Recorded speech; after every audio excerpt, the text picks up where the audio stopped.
Hey there, audio friends, MrAyrit here. Today we're talking IEMs. Specifically, I've got 3 different models of IEMs that I'm going to be looking at in this video.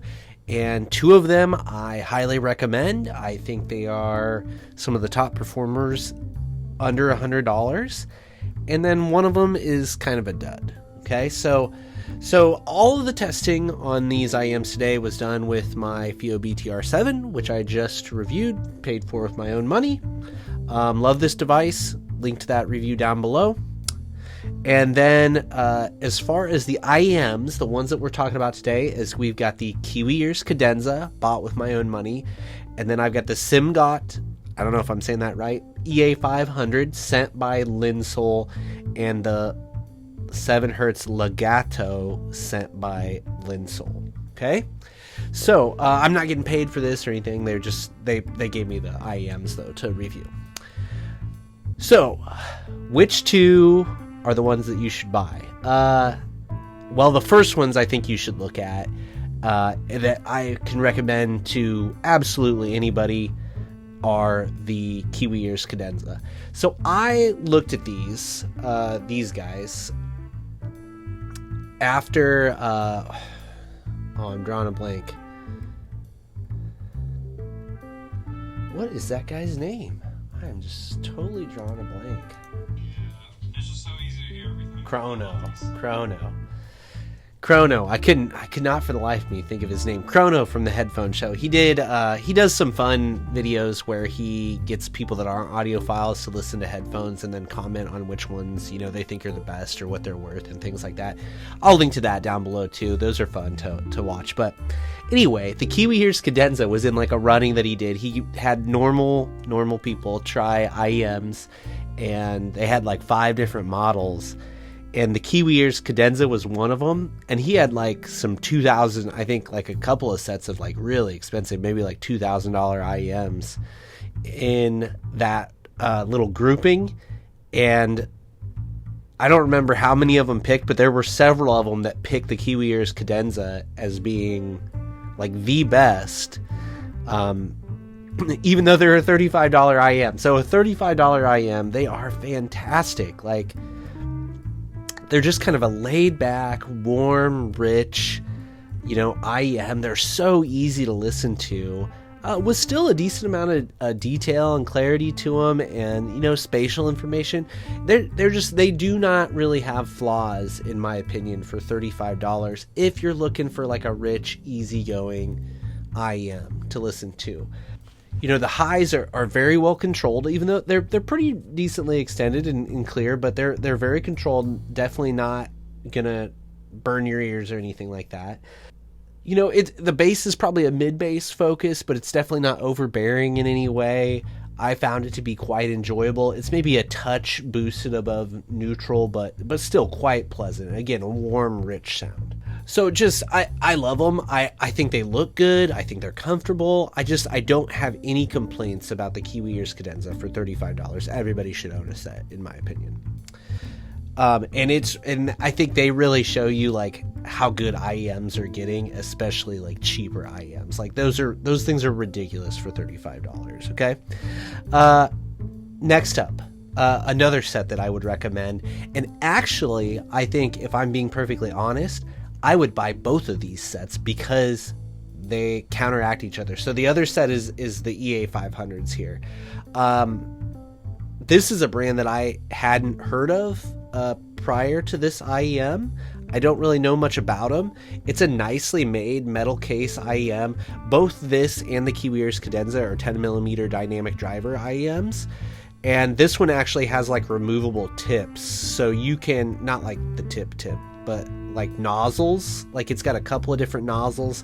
So this twists off and you can tune a little bit with the different types of nozzles.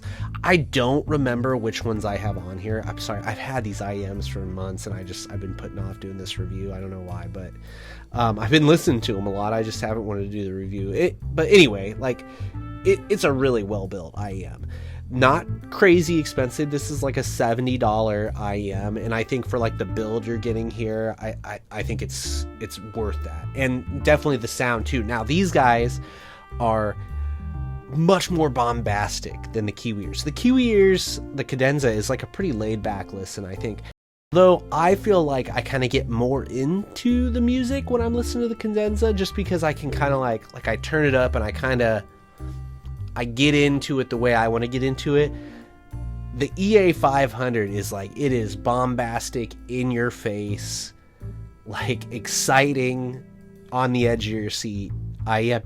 But you know what? I don't know if I can pick which one I like better. It's just, I think the Kiwi ears is a little bit easier to listen to. But the EA500 is like, sometimes I really like that, like in your face listening experience. So it just depends on what you're going for. Just everything is more forward in the frequency response. Just bigger bass. It's a little bit bloatier. Definitely treble. There's more. It's more present. It's definitely a brighter headphone, but I don't feel like it's out of balance really with the rest of it. And then again, vocals are still more forward. It's just more in your face.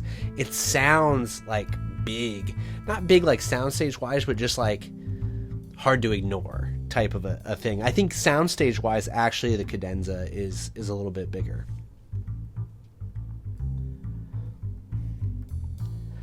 Despite it all being very forward in the frequency response, I felt like things were well separated. I didn't feel like things were muddying together or anything like that. I feel like, again, the detail's good in these guys, certainly adequate for the price. So both of the Cadenza and the Simgot EA500, they're both just phenomenal IEMs, in my opinion. Some of the best I've ever heard at any price point. So I think these two make a good case for, like, get them both. It'll be about $100, and then if you want laid back, you got it with the Cadenza, and if you want something that's more exciting, you got it with the EA500, and that's a great starting IEM set, I think, to begin with. Pair that with something like a BTR7, you might be just good to go, honestly. Certainly a great jumping off point in headphone personal audio, you know. So the last one I want to talk about, the Legato here. This one shocked me. I was really kind of surprised by this one. It's a beautiful looking IEM, metal again. You know, it's got kind of an interesting like milling on the outside of it. It feels really good. It's got kind of an interesting shape to it. It's the largest IEM here, but it was still quite comfortable to wear. Nice chunky cable to it. Like it on the surface, everything was like really positive when I first opened it up. The box, I don't have it here with me, but I remember that being like a pretty nice experience, like opening the box and stuff like that. So I came into it thinking like, oh, this thing's gonna be good, you know. Plus I have the 7hz whatever, like the $20 one in the zeros, and I think those are good. So I was like, oh, these ones, $100, they're probably going to be pretty darn good. Yeah, they're not. They're pretty poor, actually. Just way too dark and bassy. I mean, just I don't even know how to describe it. I mean, it's so far off frequency response wise to anything I would ever choose that it's like I'm shocked that they released it, if I'm being perfectly honest with you.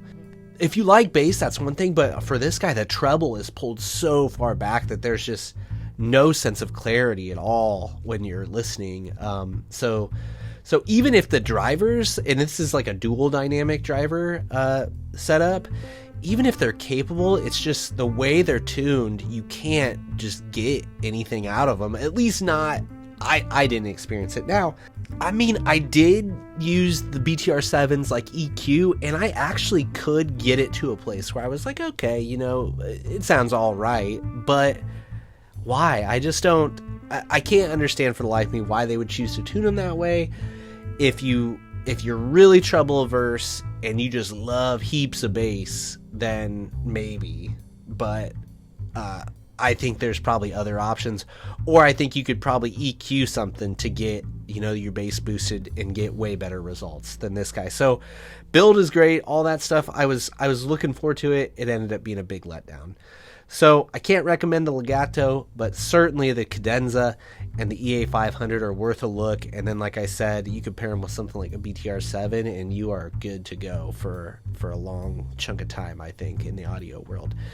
So this was, I decided just to lump these all in together because I think if I was going to make a recommendation for people to get into, like if people wanted to know what like audiophile sound is like and like why people get into the hobby, I think IEMs are the way to go for sure. Just cost wise. I mean, we could argue sound, but I think I still prefer over-ear headphones just for use case and things like that.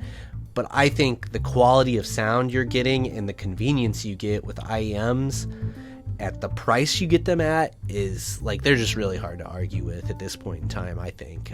Like I said, I feel like the Kiwi Cadenza for $35 is some pretty outstanding audio.